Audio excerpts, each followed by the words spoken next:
Hi everyone, I hope you all doing good. आज का हमारा टॉपिक जिस पे हम बात करेंगे वो है performance appraisal. We will be covering the meaning, process and the methods of performance appraisal. सबसे पहले बात करते हैं मीनिंग ऑफ परफॉर्मेंस अप्रेजल की। परफॉर्मेंस अप्रेजल वो प्रोसेस है जिसमें एम्प्लॉय की जॉब परफॉर्मेंस को on both quantity and quality basis पे मेजर किया जाता है। Now the measuring can be done by the immediate boss या फिर वो पर्सन जो मेरिट रेटिंग के टेक्निक्स में एक्सपर्ट होता है।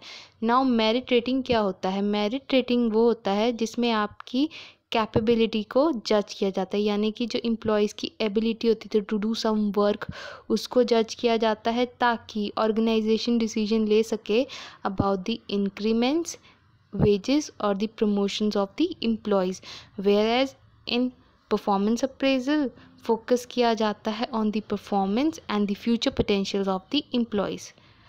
So this is what the meaning of performance appraisal is. Next, talking about the process of performance appraisal. Now there are proper 6 steps to be followed to evaluate the performance of the employee. First step is establishing standards.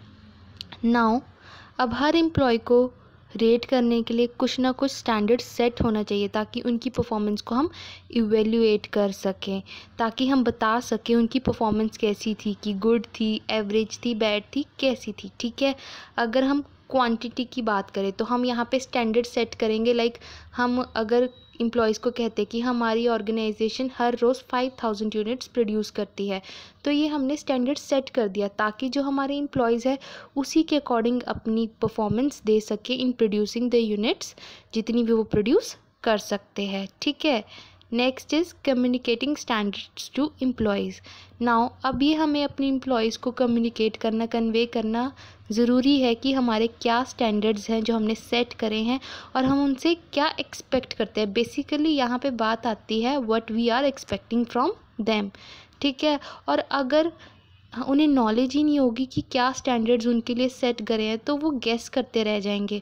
और अगर हम standard set करते हैं ना तो उनके लिए easy रहेगा उस स्टैंडर्ड के इक्वल या उससे अबव परफॉर्म करना।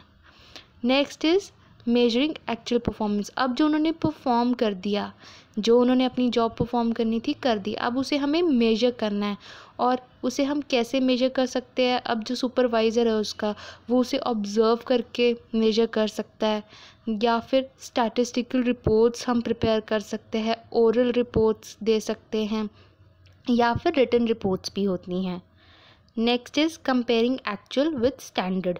नाउ इस स्टेप में आप क्या करते हो, जो एक्चुअली उस एम्प्लॉय ने परफॉर्म किया ना उसको आप जो आपने स्टैंडर्ड्स सेट करे थे ना पहले उनके साथ कंपेयर करते हो। देन आप इवेल्युएशन करते हो, फिर जज करते हो अपने एम्प्लॉयज़ की पोटेंशियल को और देखते हो क्या यहाँ पे किसी ग्रोथ या एडवांसमेंट की ज़रूरत है। देन इज़ आप उस परफॉर्मेंस में से डेविएशंस भी नोट आउट करते हो।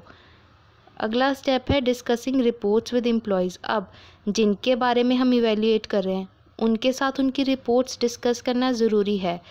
क्यों ज़रूरी है? ताकि उन्हें भी पता चल सके कि उनके क्या गुड पॉइंट्स रहे और क्या वीक पॉइंट्स आए। ठीक है, देन डिफ़िकल्टीज़ आर इंडिकेटेड, कि उनको बताया जाता है कि अगर आपको कोई डिफ़िकल्टीज़ आई तो आप हमें बताएं। एम्प्लॉयज़ भी इसमें रिवर्ट बैक करते बताते हैं कि हाँ अगर हमारी परफॉर्मेंस ऐसी रही तो उसके पीछे क्या रीज़न्स थे। तो इसीलिए हम उन रिपोर्ट्स को एम्प्लॉयज़ के साथ डिस्कस करते हैं। Next is taking corrective actions. Now जो एम्प्लॉयज़ को प्रॉब्लम आई, जो भी डेविएशंस आई, उन सब के ऊपर काम करना। अब हमें यहाँ पे हमें करेक्टिव एक्शंस लेने हैं। अगर कोई परफॉर्मेंस में कमी रही तो हम उस पर कैसे कवर अप कर सकते हैं? एडिशनल ट्रेनिंग देके, रिफ्रेशर ट्रेनिंग देके, ठीक है, then is special assignments, coachings, ये सब देके हम उस परफॉर्मेंस को और इफ़ेक्टिव बना सकते हैं, अपने एम्प्लॉयज़ की परफॉर्मेंस को इम्प्रूव कर सकते हैं। और अगर हम करेक्टिव एक्शंस नहीं लेते तो इस पूरे प्रोसेस को फॉलो करने का कोई फ़ायदा नहीं, क्योंकि जो सारी जान जिसे कहते हैं हमारे प्रोसेस की वो सारी करेक्टिव एक्शंस में होती है। क्योंकि जब तक हम अपनी डेविएशंस को जान के उनके ऊपर काम नहीं करते तब तक हमारे एम्प्लॉयज़ की परफॉर्मेंस अच्छी नहीं होगी। So this is what the process of performance appraisal is. Now next is the methods of performance appraisal, जिसको 2 वाइड कैटेगरीज में डिवाइड किया गया है. One is the modern method and next is the traditional methods. आज की video में हम बात करेंगे about the modern methods of performance appraisal, जिसमें सबसे पहला आता है assessment centre.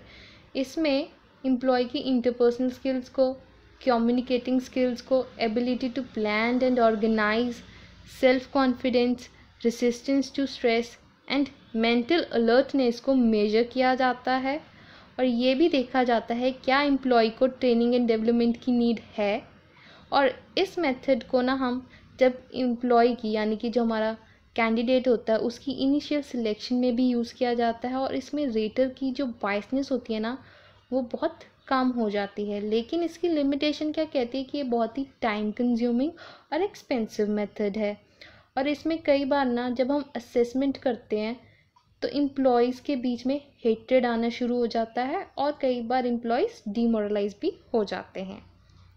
Next is human resource accounting.